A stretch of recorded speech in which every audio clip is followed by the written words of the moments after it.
in the making of a nation, there are एक देश के निर्माण के 3 मौलिक पहलू होते हैं जिनसे हमें शुरुआत में जूझना पड़ा। जब हम देश कहते हैं तो पहली और सबसे बड़ी चीज है क्षेत्र, देश की सीमाएं। it is ये एक दुख की बात है कि हमने पृथ्वी को देशों में विभाजित कर दिया है, लेकिन अभी हमारे पास और कोई चारा नहीं है। अभी देश ही मानव जाति का सबसे बड़ा समूह है जिसके साथ हम काम कर सकते हैं, इसलिए फिलहाल देशों की जरूरत है। तो जब हम देश कहते हैं इसका मतलब जमीन की सीमाओं से है। जब जमीन की सीमाओं की बात आती है the very first step of starting तो एक देश के रूप में भारत का पहला कदम जमीन के बंटवारे से शुरू हुआ। और यह भौगोलिक तौर पर संवेदनशील तरीके से नहीं किया गया, simply बस जमीन का बंटवारा कर दिया गया बड़े ही निर्मम तरीके से, जिसमें 6 लाख से ज्यादा लोग मारे गए। इस बंटवारे ने बहुत से लोगों की जान ली और लाखों लोगों को बेघर कर दिया। ऐसे हालातों से गुजरने वाले लोगों की एक पीढ़ी अब भी है। उनकी यादें बहुत भयानक हैं।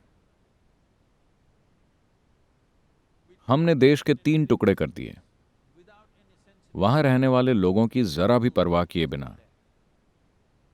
सबसे बढ़कर आज एक देश की सफलता आज ही नहीं, हमेशा से किसी देश की सफलता उसकी सैन्य शक्ति या राजनीतिक प्रक्रियाओं से नहीं, बल्कि उसके व्यवसायों की सफलता से होती है। एक देश के रूप में भारत इस बात को सबसे बेहतर जानता था, क्योंकि करीब 250 साल पहले यह धरती की सबसे बड़ी अर्थव्यवस्था थी। दुनिया का 30% निर्यात भारत से होता था। मगर जब हमने देश बनाया तो दुर्भाग्य से हमने अपने सभी व्यापार मार्गों को बंद करके देश बनाया। हमारे व्यापार मार्ग जो मध्य एशिया, यूरोप और अरब में जाते थे, वो काट दिए गए। हमारे व्यापार मार्ग जो दक्षिण पूर्वी एशिया में जाते थे, वो काट दिए गए। only that was left is the maritime route. समुद्री रास्तों को छोड़कर बाकी सारे व्यापार मार्ग बंद हो गए, क्योंकि उन लोगों ने, जिस भी कारण से मैं उसमें नहीं जाना चाहता, मगर हमने अपने व्यापार मार्ग बंद कर दिए और देश बनाया। फिर हम 3 दशकों तक जूझते रहे, क्योंकि हम कारोबार करना नहीं जानते थे। जो काम हम 10,000 सालों से कर रहे थे, अचानक हम कारोबार करना नहीं जानते थे, क्योंकि सभी व्यापार मार्ग काट दिए गए। अगर आप जमीन दे भी देते हैं तो आपको कम से कम एक हाईवे या रेलवे तो रखना चाहिए था, जो अरब देशों, मध्य एशिया या यूरोप तक जाता। आज या कई साल पहले अगर भारत से यूरोपीय राजधानियों तक जाने वाले हाईवे या रेलवे मार्ग होते तो ये बिल्कुल अलग देश होता। तो हमने अपने व्यापार मार्ग काट डाले, क्योंकि ये बात कुछ ऐसी है। एक कहानी चलेगी या आप सो जाएंगे? No, because for क्योंकि जैसे ही मैं कहता हूं एक समय की बात है, कई लोग सोचते हैं कि सोने का समय हो गया। कुछ समय पहले एक समुद्री लुटेरा एक बार एक आयरिश शराब खाने में घुसा।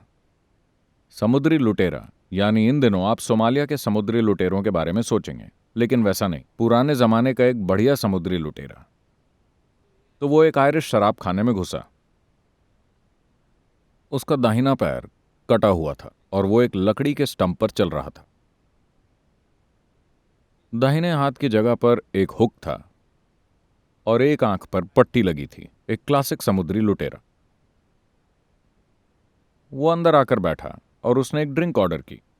वेटर ने उसकी ओर देखा और कहा, said, hey, Jack, अरे जैक, क्या हुआ?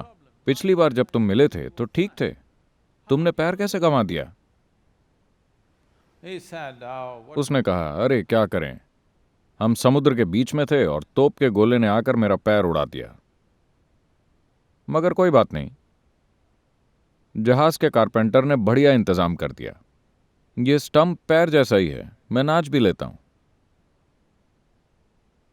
फिर उसने उसे ड्रिंक परोसी। जब उसने दाहिने हाथ में हुक देखा तो उसने पूछा, तुम्हारे हाथ को क्या हुआ? वो बोला, हम लोग तलवारबाजी कर रहे थे, लेकिन कुछ मूर्खों को पता नहीं होता कि तलवार को तलवार पर मारना होता है। उसने मेरे हाथ पर मार दी और मेरा हाथ कट गया। लेकिन कोई बात नहीं, मेरे लोहार ने यहां हुक लगा दिया, यह हाथ से भी बेहतर काम करता है। फिर जब वो शराब पी रहा था, उसने पूछा, मगर तुम्हारी आंख को क्या हुआ? उसने कहा, मैं जहाज की दिशा पता लगाने के लिए आसमान की ओर देख रहा था और किसी चिड़िया का मल मेरी आंखों में गिर गया। वेटर ने कहा, मगर चिड़िया के मल से आंख तो नहीं फूटती? उसने कहा, हां, मगर मुझे हुक की आदत नहीं हुई थी। तो हमें आजादी की आदत नहीं हुई थी, इसलिए हमने खुद को ही काट डाला, ये जाने बिना कि हम क्या कर रहे हैं।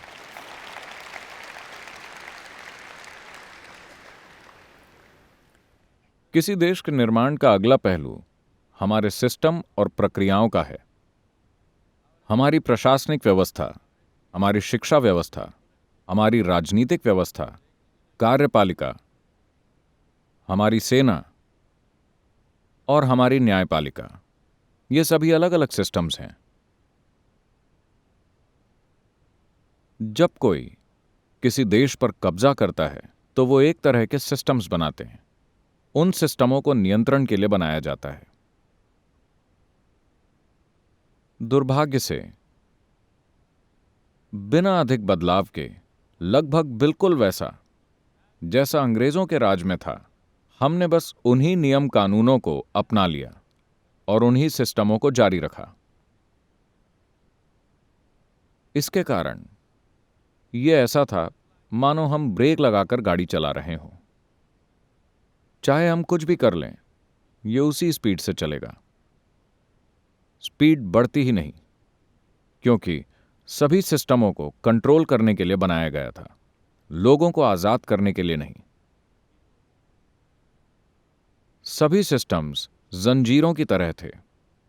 एक जंजीर के अंदर इतनी जंजीरें कि चाहे आप कुछ भी कर लें, आपको लगता है कि आप सही चीज कर रहे हैं, मगर कुछ भी आगे नहीं बढ़ रहा, क्योंकि हमने एक आजाद देश के लिए सिस्टमों को नया रूप नहीं दिया।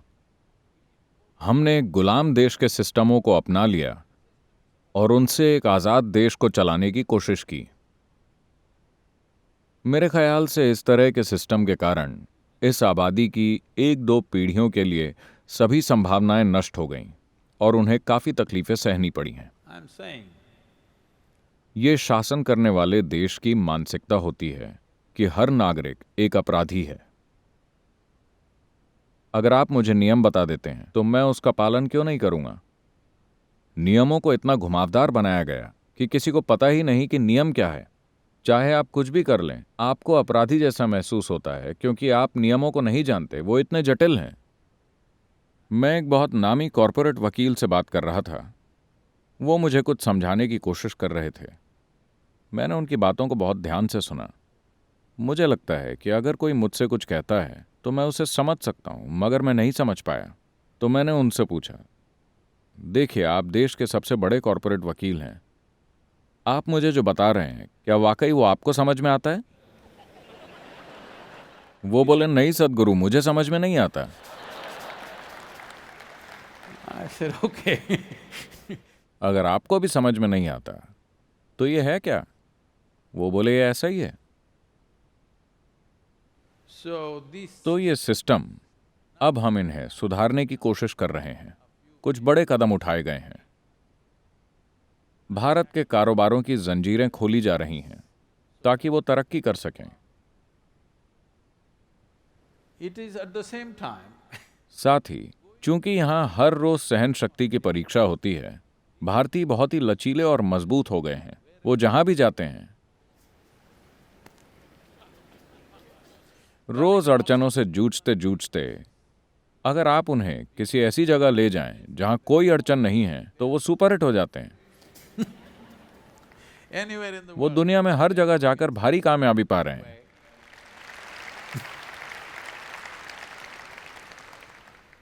रोज रोज अड़चनों से जूझते हुए वो जबरदस्त ड्राइवर बन गए हैं, जैसे उनके पास छठी इंद्री हो। हम सिर्फ आगे से आने वाली चीजें ही नहीं देखते, बल्कि अगल बगल से या पीछे से आ रही चीजें भी देख लेते हैं। हम ये भी जानते हैं कि ऊपर से क्या आ रहा है। when we are driving. तो ये भी ठीक है, मगर अब हम ऐसे मुकाम पर पहुंच रहे हैं जहां देश के ढांचे को साफ किया जा रहा है। तीसरी और सबसे अहम चीज है लोग। देखिए, कुछ लोग देश का निर्माण करने में लगे हैं, कुछ लोग मानव जाति को बदलने की कोशिश कर रहे हैं। ऐसा कुछ नहीं होता। वास्तव में यहां सिर्फ इंसान है। अगर आप एक महान देश चाहते हैं तो आपको महान इंसानों को बनाने के लिए काम करना होगा। कोई दूसरा तरीका नहीं है।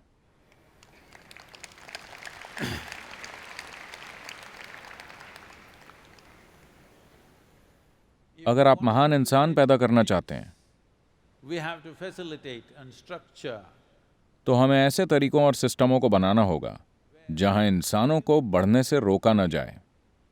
every human being can find full expression. हर इंसान अपनी पूरी क्षमता तक पहुंचे।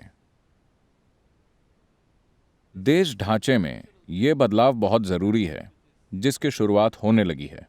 But मगर भारतीयों के पास एक पारंपरिक सिस्टम था, इसलिए लोग बाहरी मदद पर निर्भर नहीं होते। बाहरी गतिविधियों के अलावा अपने खुद के विकास के लिए वो किसी खास बाहरी सिस्टम पर निर्भर नहीं होते।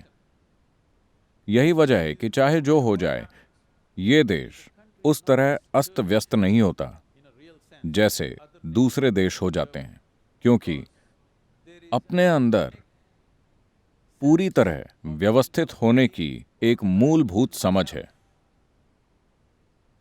ये चीज पूरी दुनिया को सीखनी चाहिए। ये भारत की सबसे बड़ी भेंट होगी कि कोई व्यक्ति किस तरह अपने भीतर पूरी तरह से व्यवस्थित हो सकता है herself in such a way that कि चाहे जो भी हो जाए वो अपने मार्ग पर बने रहेंगे।